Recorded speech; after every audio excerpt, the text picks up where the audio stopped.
একটা কথা বলবো, ইন্টারডেতে সবচেয়ে বেশি লস করে তারা যারা সবচেয়ে বেশি লোভ করে, ঠিক আছে।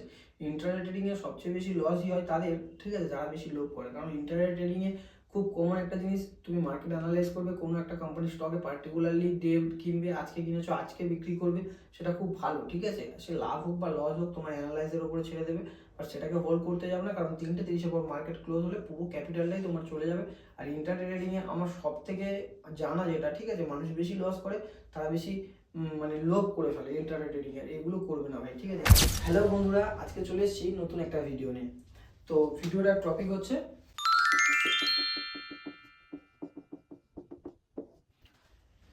Intraday trading. তোমাদের সাথে আজকে শেয়ার করবো ইন্টারডে ট্রেডিং কিভাবে করতে হয়, ইন্টারডে ট্রেডিং এ তোমরা কিভাবে ইনভেস্ট করবে, কিভাবে শিখবে ইন্টারডে ট্রেডিং। তো এই ভিডিওটা তোমাদের জন্য, ঠিক আছে। ভিডিওটার প্রথমেই তোমাদেরকে বলে রাখবো ইন্টারডে ট্রেডিং যে ডিটেলসগুলো বলবো প্রচুর খুব ইম্পর্টেন্ট, ভিডিওটা পুরোটাই খুবই ইম্পর্টেন্ট। যে টপিকগুলো বলবো তো তোমরা পুরো ভিডিওটা দেখতে থাকো এবং ভিডিওটা স্কিপ করো না। যেহেতু ইন্টারনেট ট্রেডার যদি তুমি হতে চাও বা ইন্টারনেট ট্রেডিং নিয়ে যদি ইন্টারেস্টেড থাকো, ইন্টারনেট ট্রেডিং নিয়ে যদি ইন্টারেস্টেড থাকো, তো ভিডিওটা পুরোটা দেখো, নাহলে বুঝতে পারবে না। আচ্ছা, ডে টু ডে, ঠিক আছে। চলো আজকে ধরো মার্কেট আমার ওপেন হয়েছে 9:15-তে আমার মার্কেট ওপেন হয়েছে। মার্কেট ক্লোজ কখন?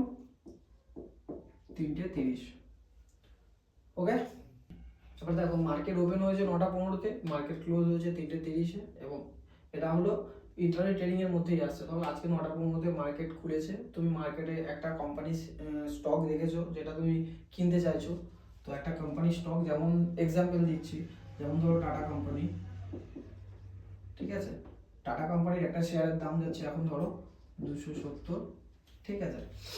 তো এবার তুমি ধরো আজকে একটা কোম্পানির শেয়ারে অ্যানালাইজ করেছো বা স্টকের উপর ইনভেস্ট করতে চাইছো, তো কোম্পানির স্টকের এখন কারেন্ট প্রাইস যাচ্ছে 270 টাকা, ঠিক আছে। তুমি এর উপরে ইনভেস্ট করতে চাইছো, তুমি ধরো ম্যাক্সিমাম তোমায় বলে দিলাম ধরো 100 লট কিনছো বা 200 লট কিনছো। তো সেই হিসাবে ধরো তুমি কিনলে 270 টাকায়, তুমি 270 টাকায় ধরো বাই করলে কোম্পানির শেয়ার। তো এবার আজকে তুমি কিনেছো, ধরো আজকে যে ডেট যাচ্ছে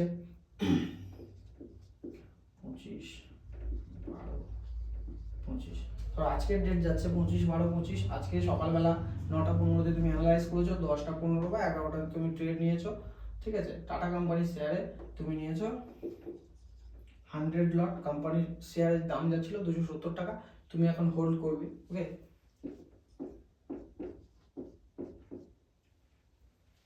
তো দেখো তুমি এখন হোল্ড করছো। তো কোম্পানির শেয়ার ধরো 270 থেকে 280, কন্টিনিউ 300, 320, তো তুমি হোল্ড করেছো 280, 300, 320 কোম্পানির শেয়ারের দাম যাচ্ছে। তখন ধরো 2:30 বা 3:15 বা 3:10 এরকম টাইম যাচ্ছে। তো তুমি কোম্পানির শেয়ারকে তোমাকে ওই দিনেই বেচতে হবে, তাতে তোমার প্রফিট হোক বা লস। তো যদি তোমার ধরো 200-300 টাকার প্রফিট হচ্ছে একটা একটা স্টকে, তো তুমি এতগুলো লট কিনেছো, ঠিক আছে। একটা লটে তোমার ধরো 100 টাকা প্রফিট হচ্ছে, তো তুমি 100 লট কিনেছো, তোমার এখানে যা তুমি টোটাল ইনভেস্ট করেছো, তো তার উপরে সারাদিনে তোমার 3:30 পর্যন্ত মার্কেট খোলা আছে। ক্লোজ টাইমটা মনে রাখবে ইন্টারনেট ট্রেডিং এর মধ্যে, এটা খুবই গুরুত্বপূর্ণ। যেহেতু মার্কেট ওপেন টাইমটা, ক্লোজ টাইমটা ইন্টারনেট ট্রেডিং এর মেন, ঠিক আছে। এটাই হলো ইন্টারনেট ট্রেডিং এর মেন টপিক, ঠিক আছে। মার্কেট ওপেন এবং ক্লোজ, কারণ ইন্টারনেট ট্রেডিং এর মধ্যে মার্কেট 9:15 পর খোলার পর তুমি যে কোনো কোম্পানির স্টক কিনতে পারবে, 3:30-এর আগে তোমাকে বিক্রি করতে হবে। যদি তুমি বিক্রি না করো, তখন অনেকের জিজ্ঞাসা থাকে যে দাদা যদি সেদিনে মার্কেট আমি হোল্ড করে থাকি তাহলে আমার কি হবে টাকাটা।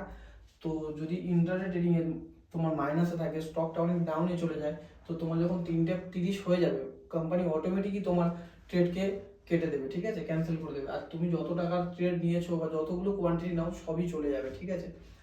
মার্কেটে যত টাকার মানে পুরো যে টাকাটা পুরোটাই তোমার চলে যাবে, যেটুকু লস হয়েছে সেটুকুও নয়, যত টাকার তুমি মানে কোম্পানির শেয়ার কিনেছিলে সেই টাকাটাই চলে যাবে। তাহলে ইন্টারনেট ট্রেডিং এর মানে বুঝতে পারছো যে লাভ হোক বা কোম্পানির শেয়ারে লস হোক, যে কোনো একটা কোম্পানি পার্টিকুলারলি শেয়ারে তুমি যদি কিনে থাকো, তো তার মধ্যে তোমাকে 9:15 পর যদি তুমি কেনো, 3:30-এর আগে বিক্রি করতে হবে। এটাই হলো ইন্টারনেট ট্রেডিং। ওকে, এবার ধরো তুমি 270 টাকায় কিনেছিলে, তো হোল্ড করছো, এটা এখন মাইনাসে যাচ্ছে, তো তোমার ধরো এটা 200 হয়ে গেছে, 100 হয়ে গেছে,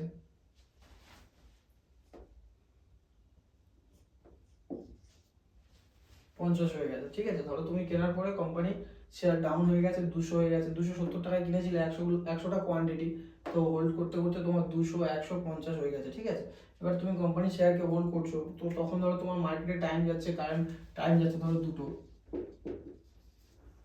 এবার তোমার মনে হচ্ছে যে আমি এতগুলো কোয়ান্টিটি কিনেছি, আমার মার্কেটে অনেক টাকা লস যাচ্ছে, তো তুমি হয়তো হোল্ড করছো, নতুন তুমি হোল্ড করছো, বাট আলটিমেটলি 3:30 পর তুমি যদি হোল্ড করতে থাকো তোমার পুরো টাকাটাই চলে যাবে, ঠিক আছে। তো আমার মতে তুমি ওই রকম ভুল করো না, কারণ 3:30 পর মার্কেট বন্ধ, যেহেতু তুমি যদি হোল্ডও করে থাকো তো ওই যে তোমার বাকি টাকা ক্যাপিটাল যেটা রয়েছে সেটাও অটোমেটিকই চলে যাবে, ঠিক আছে। কারণ ইন্টারডে ট্রেডিং এর মধ্যে এটাই সবচেয়ে গুরুত্বপূর্ণ। আর এরপরে আসছে সুইং ট্রেডিং, সেটাও শিখতে হলে আমার পরবর্তী যে নেক্সট ভিডিও সেটাও দেখতে পারো। ওকে, ইন্টারনেট ট্রেডিং এর মধ্যে এটাই মেন, এটাই তোমাদেরকে শিখিয়ে দিলাম। এবার আরো ইন্টারনেট ট্রেডিং এর মধ্যে ডিটেলসে যদি কিছু জানতে চাও তো আমার আরো পরবর্তী যে ভিডিওগুলো আছে সেগুলো তোমরা দেখতে পারো। একটা কথা বলবো, ইন্টারনেটে সবচেয়ে বেশি লস করে তারা যারা সবচেয়ে বেশি লোভ করে, ঠিক আছে।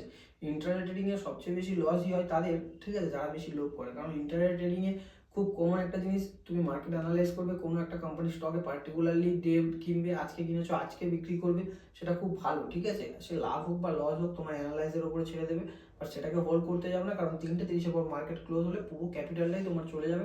আর ইন্টারনেট ট্রেডিং এ আমার সব থেকে জানা যেটা, ঠিক আছে, মানুষ বেশি লস করে, তারা বেশি মানে লোভ করে ফেলে ইন্টারনেট ট্রেডিং এর, এগুলো করবে না ভাই।